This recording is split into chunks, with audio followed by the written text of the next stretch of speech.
Hello and thanks for joining us from our studios in Israel. I'm Aaron Porras, here with ILTV's Morning Briefing. Last night, a major Syrian-Iranian stronghold came under fire, triggering air defense systems throughout the region. This base, the T4, is the same one that Israel has reportedly targeted in the past, due to its massive strategic importance to Iranian-linked proxy forces. Many have placed the blame on this latest round of airstrikes on Israel as well for this very reason. Israel, as per its policy, however, does not comment on alleged operations such as this.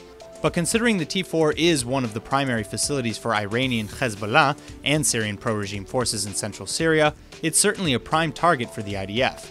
Syrian state media claims that although the base did sustain damage in the airstrikes, its air defense systems actually struck one of the attacking jets, successfully blocking the bulk of the attack. If true, this could potentially mean that a Russian S-200 rocket was used to attack an Israeli aircraft, if Israel was indeed behind the strike.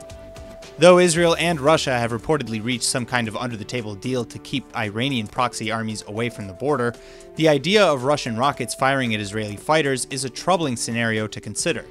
At this time, the casualty count at the T4 is still unclear.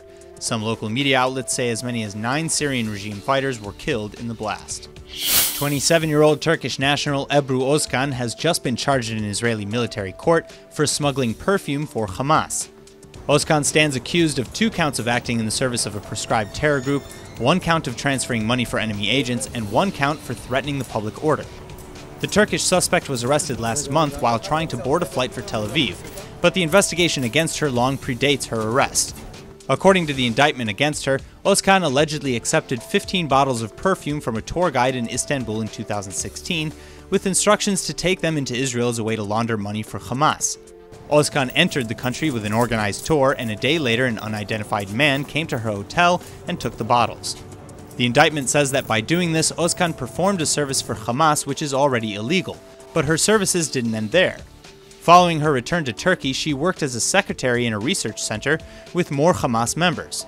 The indictment goes on to detail several more occasions where Özkan smuggled money and other goods to Hamas members, and that she knew who she was dealing with. If convicted, Özkan will likely spend years in jail. Her lawyer, however, has already been decrying Israel's detention methods, claiming Özkan had been denied access to legal counsel for most of the time in detention, and that her interrogation wasn't conducted in Turkish, leading to issues in her answers and several other problems. He plans to demand her immediate release. Yet again, Israelis in the country's north complained of 2 more earthquakes Sunday night, bringing the total to 4 in just a day and at least 10 in less than a week. Yesterday's quakes thankfully caused no reported damages or injuries, but the recent frequency in the tremors have experts worried that a larger earthquake is on the horizon.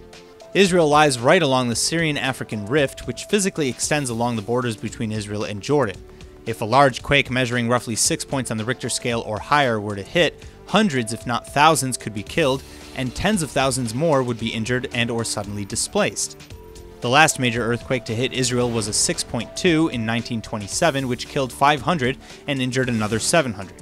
In preparation for potential disaster, the government has already been retrofitting older buildings to better withstand the tremors. Also, the IDF has already conducted massive response exercises, from which Defense Minister Lieberman said, "We learned many lessons," one of which was the need for a multi-year home front defense plan, especially for the north. This month we'll present the plan to the cabinet, and I'm sure we'll get the green light and budget to get started. For the second year in a row, Israel has cracked the top 10 list of the world's most powerful countries. This ranking comes courtesy of the U.S. News and World Report magazine, which makes those annual Best College and Best Hospitals lists too. So hopefully that means they know what they're talking about. After an international poll spanning 21,000 participants across the world, Israel ranked as the number 8th most powerful nation. That's a few spots ahead of rival countries like Iran and Turkey, but also a few spots behind heavy-hitting Western countries like the United States, Germany, the UK, France, and Japan. The small but powerful Jewish state was also named the world's 10th biggest mover for its promising economy. But when it came to categories for quality of life, cultural influence, adventure, and openness for business, let's just say there's a lot of room for improvement. Among its lowest rankings was for citizenship, where Israel ranked 33rd on the list. And those lower rankings brought Israel's overall best country placement down to number 30. Now, at the end of the day, this is just a result of a popularity contest, of course, but if there was a category for best food, I think we all know who'd score the number 1 slot. That's all for now. I'm Aaron Porras, and see you later with our main daily broadcast from Israel at 2 p.m. Eastern Time.